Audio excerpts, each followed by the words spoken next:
So the movie The Incredibles is a Disney Pixar movie that came out in 2004. We're sort of on the eve of 20 years ago for that movie.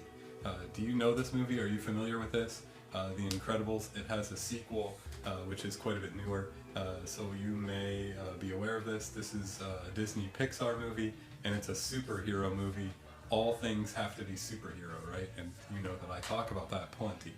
So this movie came out in 2004. It was made by the same people that made The Iron Giant many, many years before, a movie that I sort of remember from when I was a kid.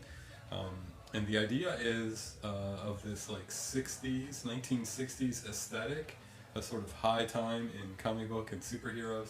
So there's this like 1960s aesthetic for The Incredibles, and it's a family of superheroes. And part of the plot, one of the main pivots for the plot of The Incredibles, is that the parents, Elastigirl and Mr. Incredible, have had to find sort of regular routines. Society has decided that there's just too big of a cost. There's too much collateral damage. They stop a burglar, but they burn down the whole city block doing it. So they've converted superheroes into regular people because the collateral damage was just too much. This is a plot line stolen from one of my favorite graphic novels, by the way, which is called The Watchmen. So this is a Disney version of that. And so I'm going to show you a clip here, or a link to a clip, whichever one YouTube will let me do. There's some rules about clips in YouTube. So I'll either link to that here, or I'll insert that clip here. And this is a scene from The Incredibles, and I just want you to watch it and see Mr. Incredible, who now has to do a regular job, and then I want you to watch the sort of back and forth between his boss and him trying to be a sort of incognito superhero. So we'll either link to that here, or we'll insert the clip itself here, depending on what YouTube is okay with me doing. Request claim on claim numbers 158, 183. You will be... Got him yet? Then where is he? Mr. Huff would like to talk to you in his office. Now? Now. I haven't got all day this one.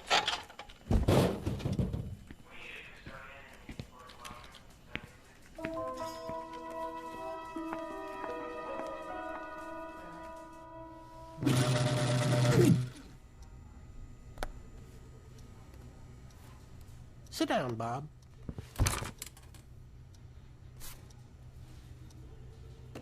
I'm not happy, Bob. Not happy. Ask me why. Okay. Why? Why what? Be specific, Bob. Why are you unhappy? Your customers make me unhappy. What? You've gotten complaints? Complaints I can handle. What I can't handle is your customers' inexplicable knowledge of InsureCare's inner workings. They're experts! Experts, Bob! Exploiting every loophole, dodging every obstacle! They're penetrating the bureaucracy! Did I do something illegal? No. Are you saying we shouldn't help our customers? The law requires that I answer no. We're supposed to help people. We're supposed to help our people! Starting with our stockholders, Bob! Who's helping them out, huh? You know, Bob,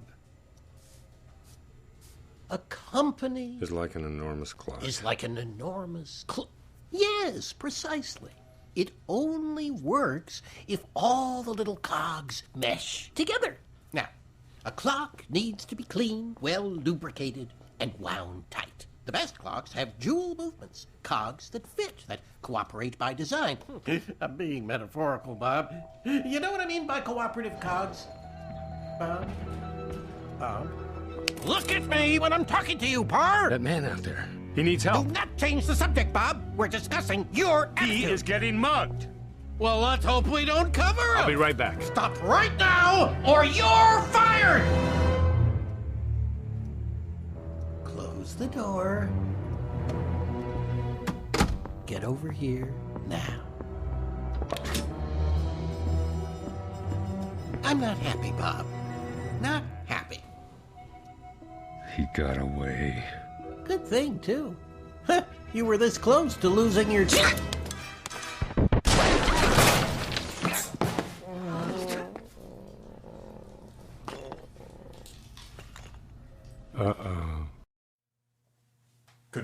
Good afternoon. This is Preparing for Sunday, where we take a look together at the upcoming week's scripture. This is for Sunday, August 21st, 2022. It's the 11th Sunday after Pentecost, and the gospel for this Sunday is Luke chapter 13, verses 10 through 17. So last week, looking back 1 week, we had a text that I had incredible difficulty knowing what to do with. It had all this stuff about I didn't come to bring peace, I came to bring the sword, division, splitting families up. To me, that doesn't work well as a pericope, pericope meaning its own little study. That works well in the flow of Luke, but when you read that as a standalone reading, I didn't know how to preach that. But as a lead-in to this Sunday's text from Luke 13, it makes a little bit more sense. To be a person of faith is to take a stand, to make decisions in real time. Part of the question of our lives in the world, as people of faith or not as people of faith, is about timing and about decisions and about our approach to life. Do the circumstances of life drive us? Are we just reactive? Are we just going along and then we get a phone call that says this problem came up and now we're problem solvers? Or are we proactive? Are we, trying to be prayerful, know who God is, and then make choices so that when something comes up, we have a well of information to draw from and our decisions come from it? This is pertinent to this because this is who Jesus is. Jesus is shown as the decision maker. That's why I came not to bring peace. I came to bring division. Making decisions in real time. There are people who like them and people who don't, and that's part of what's going on in this week's gospel. It's about being a proactive.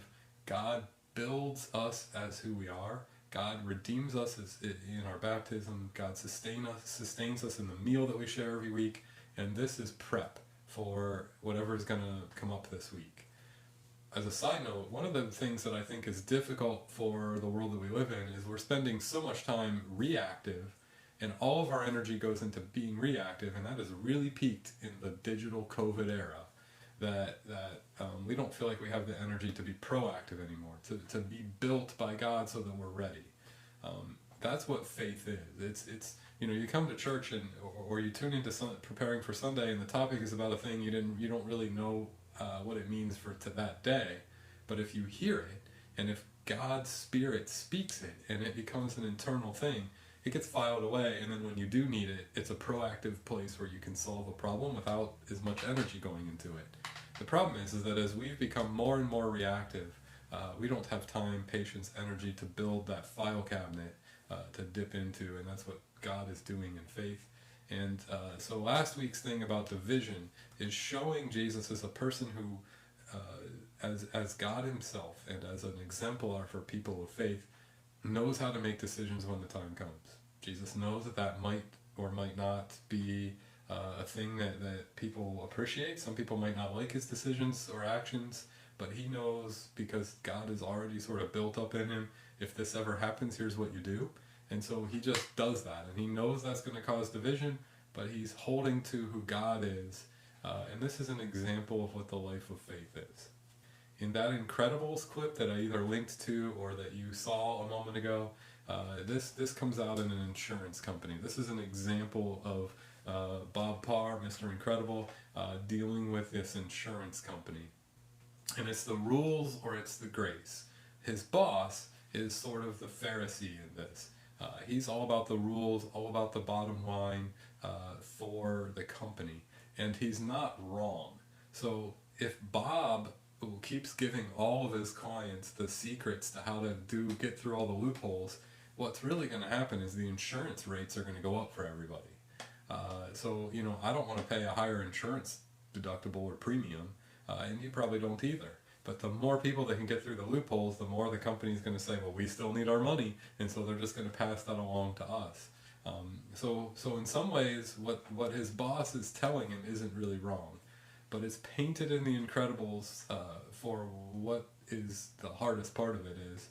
It just corporate or pharisaical approaches just lack a sense of grace and concern for the well-being of the person in front of you. They're big picture, maybe not current. So all of this is trying to build inside of us a filing cabinet. It's building an awareness of the rules and of the sort of need for there to be rules. The Pharisee in this story from Luke 13 is not wrong. The person saying you're not supposed to do stuff on the Sabbath, not wrong. If we're not careful, the Sabbath will be gone. And then the need that we have for the Sabbath will still be existing and not being met by anything. So, this person is trying to keep the Sabbath holy, and that's not a wrong approach. Jesus knows that the Sabbath needs to be kept holy, but Jesus also knows that people need to experience freedom, they need to experience healing, they need to experience God, and that even if that happens on a Sabbath, the real point of all this is, the real point of insurance is caring for people through a disaster. And so, there's so much complication there that we feel like we're drinking out of a fire hydrant and we're just reacting to everything. Jesus is trying to give us a system whereby we are aware of the rules, we're aware of the grace, and we're able to prayerfully pick one of those in real time, make a choice that might cause division, and explain or proclaim where God is in that. The biggest question that I have from the gospel, it doesn't come up so much in the Incredibles clip that I linked to or showed. It's clear that Mr. Incredible should be helping the guy outside the window and the old lady who comes to him for insurance help. The question I have that I get from the gospel is, why does Jesus bother to heal on a Sabbath at all? So the woman who's bent in half, which, by the way, I'm not going to go real in depth with this today because Sunday is going to have some more detailed look at this. So I don't want to give you information here. I'm going to give you again that it's preparing for Sunday, not giving you all the same information twice. Why does Jesus heal on Sunday? Why the timing of it? Not Sunday, on the Sabbath. If he would have waited just a few hours, this wouldn't have been a problem. The person saying, hey, we don't do that on the Sabbath, wouldn't have been able to say that anymore. Why didn't Jesus just wait a few more hours? The idea there to me is this sort of real-time, the necessity of making decisions in real time. It's also a reframing. It's a healing for the woman bent, but it's a reframing for the person who thinks that it's all about the rules. Both of them are moved from point A to point B, and the thing that does this is Jesus' decision to choose that as the moment. What my sense is that these days we don't choose moments for much of anything. We have an emergency, big or small. We have a breakdown or something go wrong, or we have a hurry we're in or something, and it chooses us.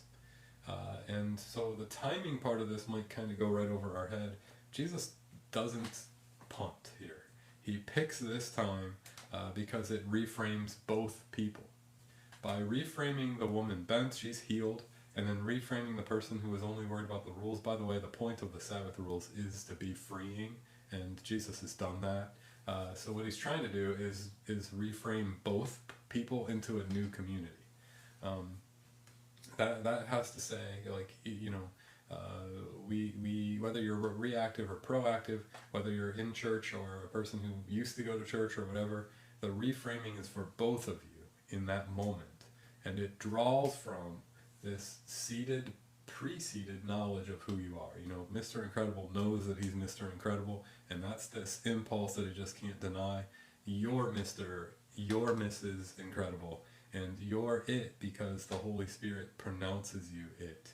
It makes you who you are, and it calls you to make decisions out of this wellspring of who you are, this gospel, this idea. It happens in real time, and the part of the reason why they can bring division is that the division has effect on both sides. When a division cleaves a family, last week it said, a family of 5 is split in 2 and 3. When that happens, it affects both sides. Both the 2, the 3, the 3, the 2 are affected. And the idea is to stick together, to not quit, to not give up, to still be the family, to still be the Incredibles. And so this is a lot about reactivity versus proactivity. It's a lot about mutual reframing for us, reframing for them, that it happens and that there is no us and them, we're all reframed together. And it has to do with the right of all of us to be freed, and the right of all of us to be freed because we were given an awareness of who God is. This is what freedom is. God tells us who God is, and this is a freedom we draw from and we jointly make decisions from.